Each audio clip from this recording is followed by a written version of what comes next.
Welcome to Football with Cheez. This is the second edition of Thursdays with Cheez.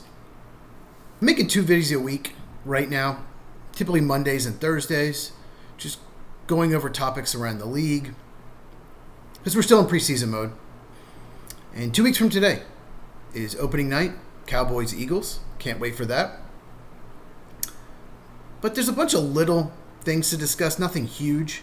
A lot of quarterback stuff to discuss. So make sure you're subscribed and hit the bell for notification. And make sure you check out the weekly podcast every Tuesday night called The Sports Truth. I'll link it in the description. Me and Mike talk about various stuff around the sports world, mostly baseball and football. We are doing our college football preview this Tuesday. It's going to be a lot of fun. Most podcasts about football do not even talk about college at all. So check that out. Starts at 9 Eastern, 6 Pacific. Once again, link in the description. Okay, so we're going to get started with Tyson Bagent. You're like, who? Who are you talking about? He's a backup quarterback for the Bears.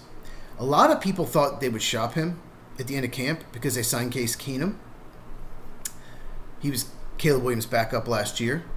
But he signed an extension.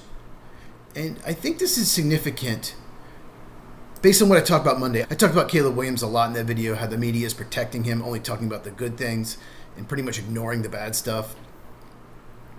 But it's interesting. 2 years, $10 million, can max out at 16. That's a lot to pay a backup.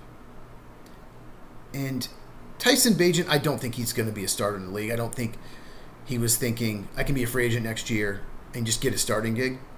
But maybe he signed this extension thinking this could all blow up in the Bears' face. Caleb Williams could be a disaster. He's had some bad moments in camp.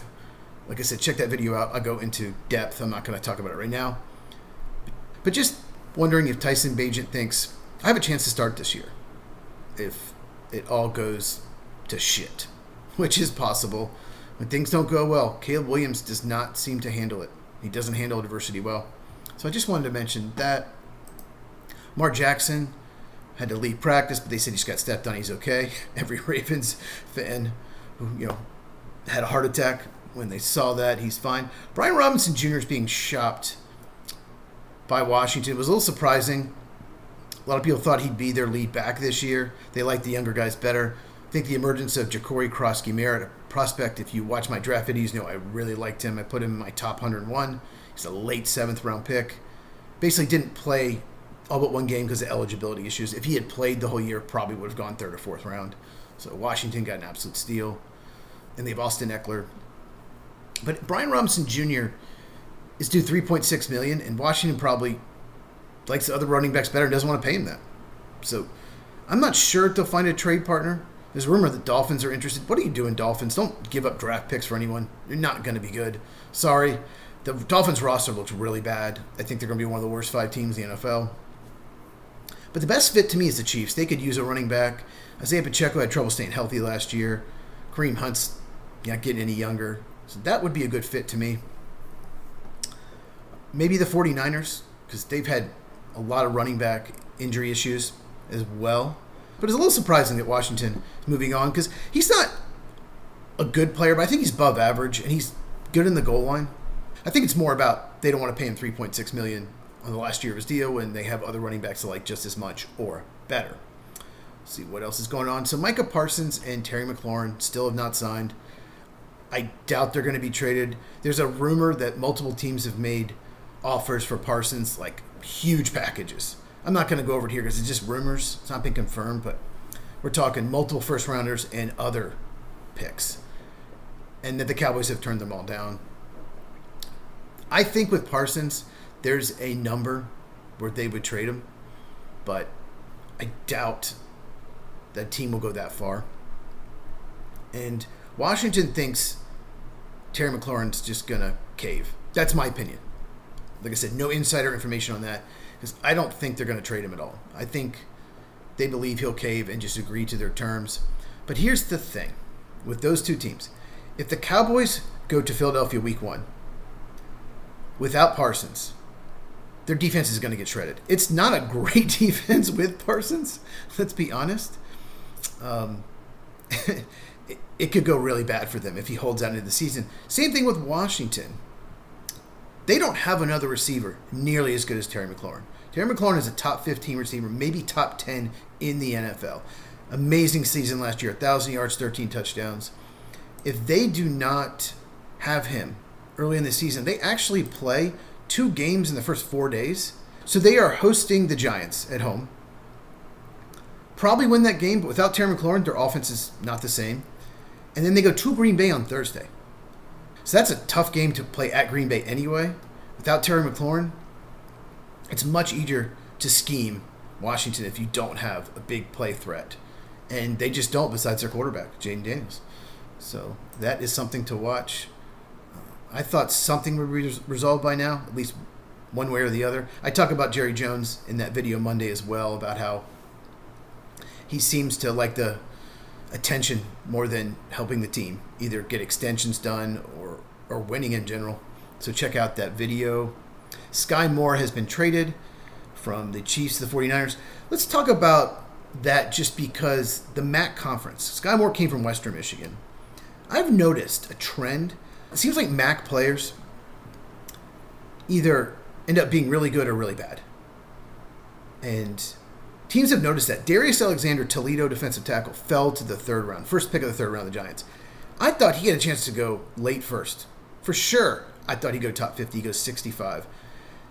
The MAC is just not on the level of, obviously not the SEC or Big Ten, but not even close to Big 12 or ACC either.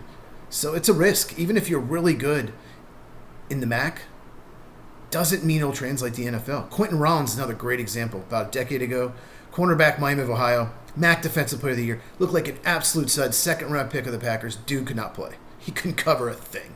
So Sky Moore was another 2nd-round pick, Western Michigan. Draft analysts loved the pick. They thought it was a steal late 2nd round. The dude has just not been good. Late pick swap to the 49ers. He was not going to make the team, obviously. Let's talk about quarterbacks. Matthew Stafford's back really worries me. If you're a Rams fan, I'd be worried. He's had back issues before.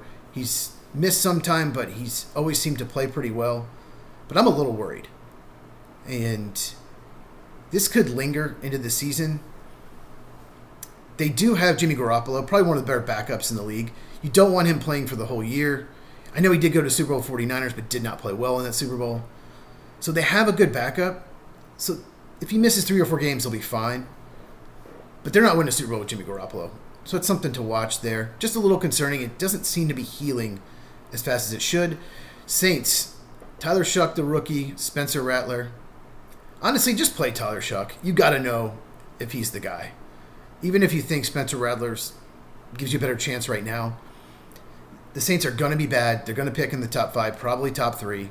The roster is not good, and they have a terrible quarterback situation. Play the young guy. If you think he's your franchise quarterback, great. You can probably trade out of the top 3 and get more picks. Or if he plays bad, you put in Spencer Rattler, he plays bad, then you know you need to draft a quarterback. So I don't think Spencer Rattler's the future. Play Tyler Shuck. That's what I would do. We'll see what happens. Buccaneers. Good news for Buccaneers fans. Tristan Wirth is not going on the PUP. The rumor was he was going to. He's coming off an injury. He's a really good offensive tackle. No one really talks about him among the best, but he's really good. And Chris Godwin is not going to be on the PUP. This shocked me. He had a dislocated ankle, really gruesome injury, and he's going to be on the active roster to begin the season. So that's a good sign. It's just shocking. You drafted Emeka Egbuka, so I thought they put him on the PUP just to make sure he's 100% healthy, but Jerron McMillan, the number 4 receiver, did go down with an injury. He's going to miss some time, so maybe that's why. But I'd be shocked if Godwin plays in the first few games. Dislocated ankle, that is just tricky, and when I saw a picture from a few weeks ago, might have been a month ago, that ankle was so much more swollen than the other one.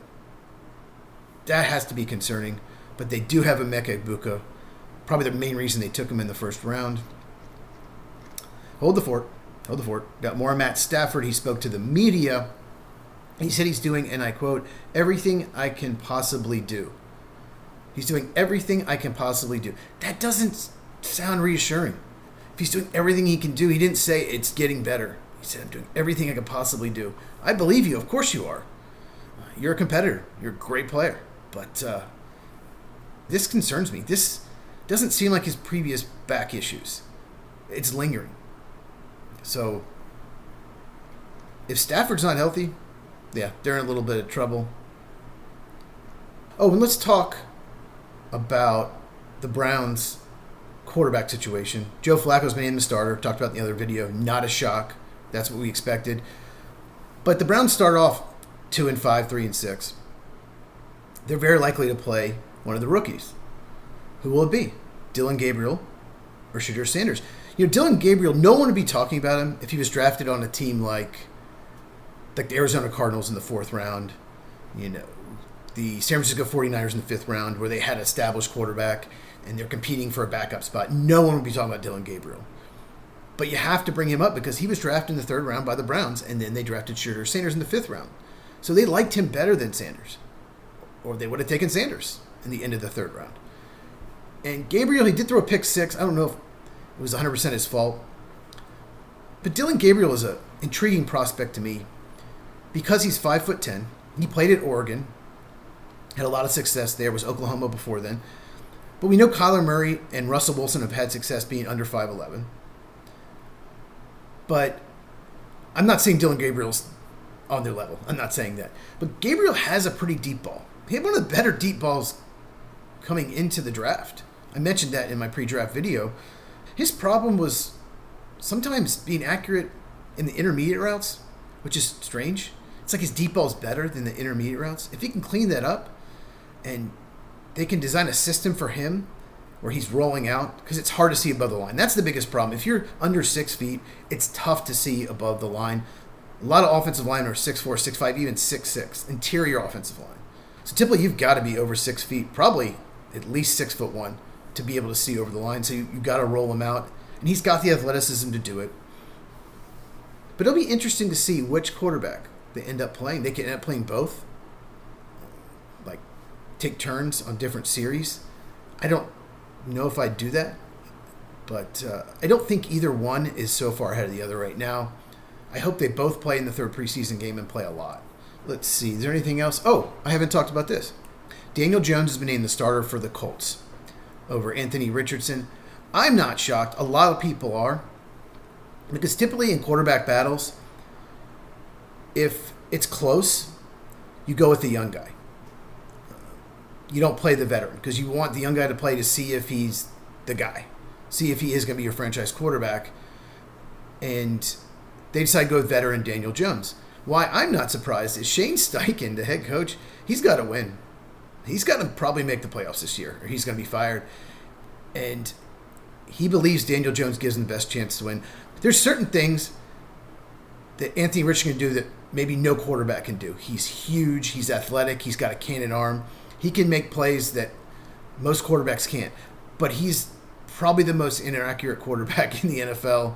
He's so inconsistent. He gets hurt a lot. I think the Colts have decided, and definitely Shane Steichen, their head coach, he's decided that Richardson is not the guy.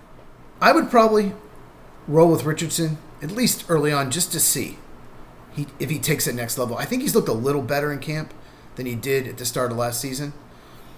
But I get it.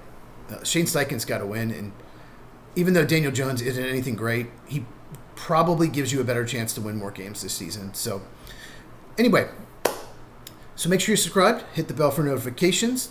Thank you for coming to Thursdays with Cheez. I also write articles on PackersTalk.com, Packers with an S. They're released every Monday, so make sure you check those out. Link in the description. Share this with anyone who loves football as we continue to grow football with Cheez. Once again, the podcast every Tuesday night, 9 Eastern, 6 Central, big college football preview. If you like this video, please give a thumbs up. It really helps out the channel. Check these out if you have not, and I will see you in the next video.